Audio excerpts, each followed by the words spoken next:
देखिए हीर एक्सप्रेस 12 सितंबर से आपके नजदीकी सिनेमा घरों में। दुर्ग में 2 स्कॉर्पियो में मिला 6.60 करोड़ कैश। सीट डिग्गी में छिपाए गए थे नोट। गिनती के मशीन मंगवानी पड़ी।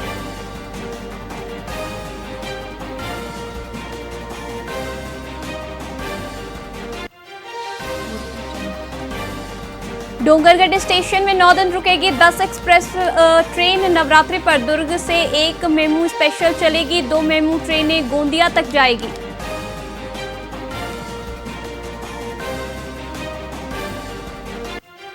मोदीनॉमिक्स किताब का हुआ विमोचन। केंद्रीय सूचना प्रसारण राज्य मंत्री एल मुरुगन ने किया विमोचन। कार्यक्रम सूचना प्रसारण सचिव संजय जजने रहेंगे मौजूद।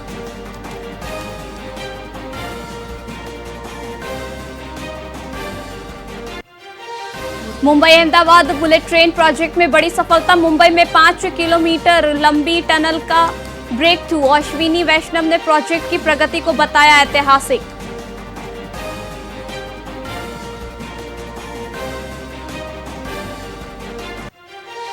छत्तीसगढ़ जनसंपर्क विभाग की सहायता संचालन का दुखद निधन। सीएम विष्णुदेव साय ने रीनू ठाकुर को श्रद्धांजलि अर्पित की। सीएम ने दिवंगत आत्मा की शांति के लिए की प्रार्थना।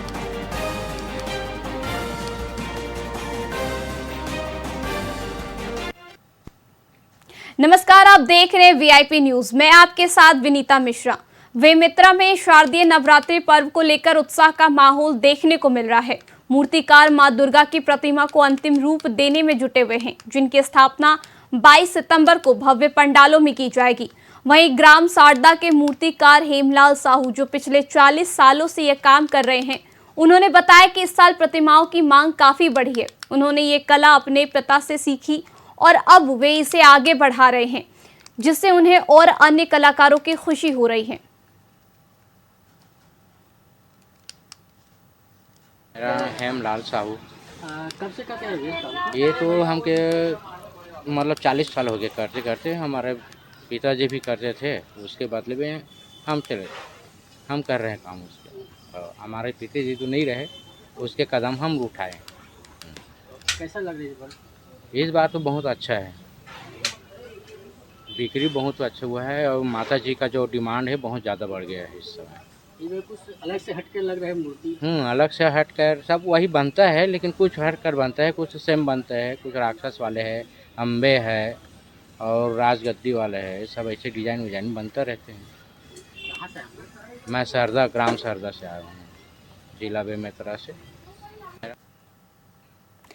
छत्तीसगढ़ कामधेनु विश्वविद्यालय में 17 से 19 सितंबर तक चले बकरी पालन प्रबंधन और उद्यमिता विकास प्रशिक्षण कार्यक्रम का समापन हुआ।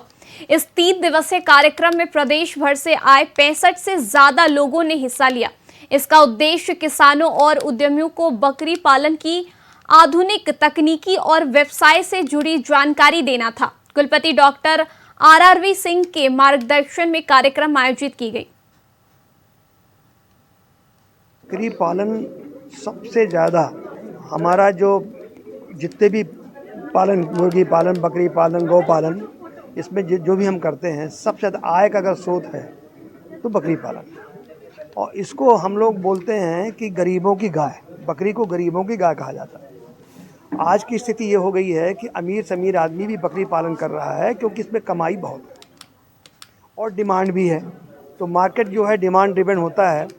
जब मार्केट में डिमांड ज़्यादा होती है और सप्लाई कम होती है तो कीमत बढ़ जाती है। उस हिसाब से देखा जाए तो बकरी पालन आज के समय में सबसे ज़्यादा पैसा देने वाला व्यवसाय है।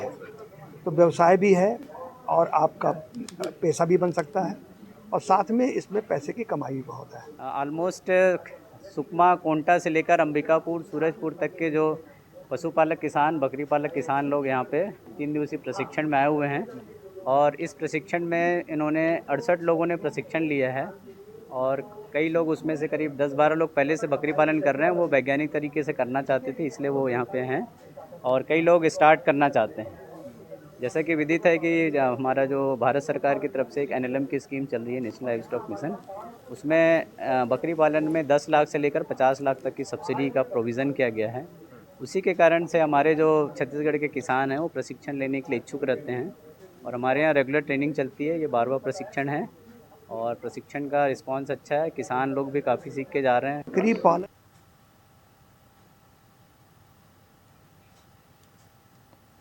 रिसाली नगर निगम में बढ़ती समस्या के विरोध में हिंदू युवा मंच ने हल्ला बोल आंदोलन किया। मंच ने पहले 11 सूत्री ज्ञापन सौंपा था, जिसमें डीपीएस रिसाली की बाउंड्री वॉल निर्माण, अवैध कब्जा, सफाई, बिजली आपूर्ति और आवारा मवेशी की समस्या शामिल है। 1 माह बीतने के बाद भी कोई ठोस कार्रवाई न होने पर कार्यकर्ता ने नगर निगम का घेराव किया और महापौर को चेतावनी दी। अध्यक्ष कृष्ण चौहान ने कहा कि अगर 1 महीने में समाधान नहीं हुआ तो सड़कों पर प्रचंड प्रदर्शन करेंगे। इस पर निगम प्रशासन ने जल्द समस्या के समाधान का आश्वासन दिया है। देखिए, पहले भिलाई निगम हुआ करता था। भिलाई से रिसाली निगम के गठन के आदरणीय माननीय श्री रामदास साहू जी ने, और लगातार 4 वर्षों से उन्होंने लगातार विकास कार्य किए और ऐसा विकास कार्य किए कि रिसाली निगम की तस्वीर ही बदल गई। तस्वीर के साथ साथ मूलभूत सुविधा, सड़क, बिजली, पानी, जो सुविधा मिलनी चाहिए जनता को, वो बराबर मिलता रहा। पर अभी विकास की गति थोड़ी थम गई है।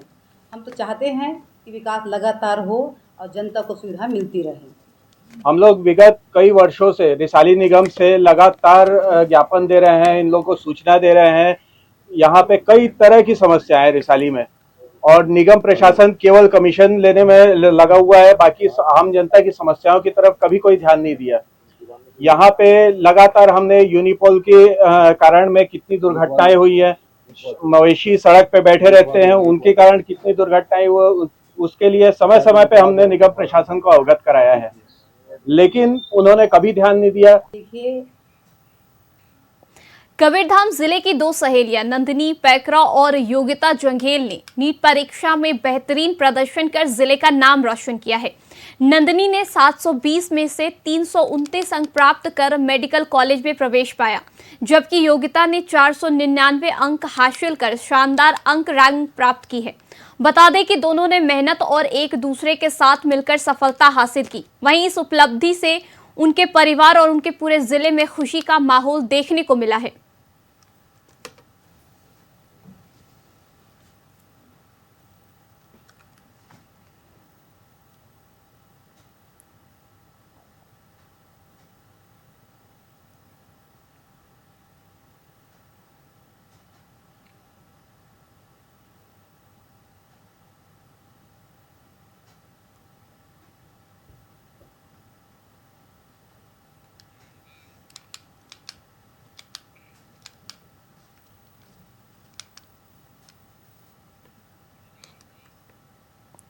बीजापुर में बीजेपी जिला अध्यक्ष घासीराम नाग ने विधायक विक्रम शाह मांडवी पर निशाना साधा है।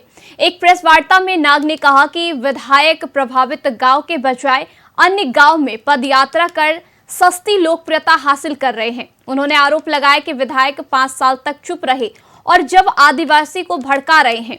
नाग ने विधायक की लाल तख्तियां वाली पदयात्रा को नक्सली सोच का प्रमाण बताया है। उन्होंने कहा कि विष्णुदेव सरकार लाल पानी से प्रभावित लोगों को मुआवजा देने की योजना बना रही है और विस्थापन की खबरें झूठी भी बता रही हैं। वहीं नाग ने ग्रामीणों से अफवाह पर ध्यान न देने की अपील की है।